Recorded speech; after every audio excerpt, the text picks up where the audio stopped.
Well, it started in 1990. Our third son, Steve, was an animal lover since birth, and uh, he ended up doing his senior college thesis on honeybees. Well, I had this romantic idea of putting in a couple of beehives because we've got a bunch of dwarf fruit trees around here. I didn't think we're getting pollinated properly, and my wife always said, "Come on, this is no farm, this is suburbia." But with him doing this senior college thesis, that pushed me over the edge. So one afternoon when my wife was out, we smuggled in a couple of hives. Well, he was living at home working in New York, so he was a beekeeper and I was just the flunky. But then he took off for a job in the Eurodollar pits in the Chicago Mercantile Exchange, and I got promoted to head beekeeper, and that was a quick learning experience.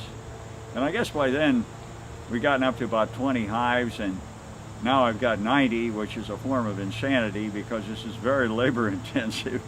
But it's like any business, you don't expect it to grow, but somehow it does.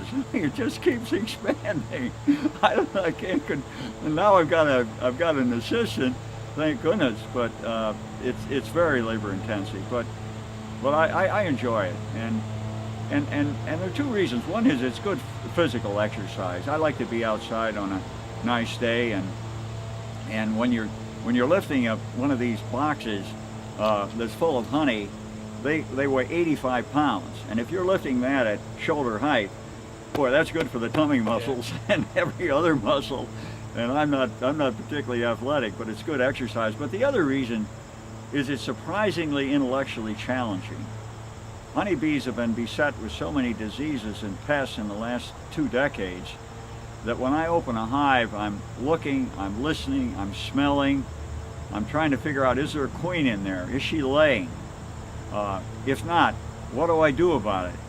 And because at a hive at full strength, now they're a little past that now. Here we are in September, but in May and June, there are 50 or 60,000 bees in each hive and only one queen. And if that queen, something happens to that queen, you're in trouble, because those worker bees on average live 28 days during the season. So if there's no queen, that hive is going to basically die off very quickly.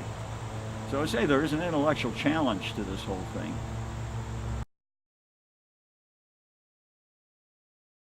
Well, it has in a way, because we give away all the honey each year and usually produce anywhere from 2,000 to 3,500 pounds of honey, and put them in jars, one pound per jar, and we give it all away to our clients and friends, and it's a great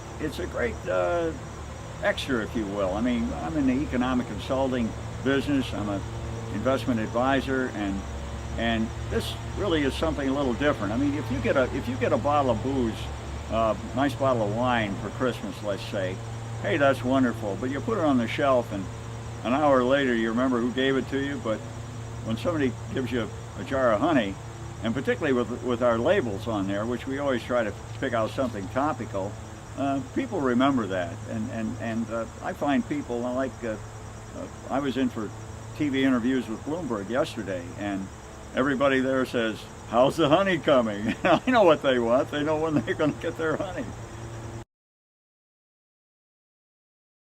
You want shorter answers? No, your answers are great. Okay, all right.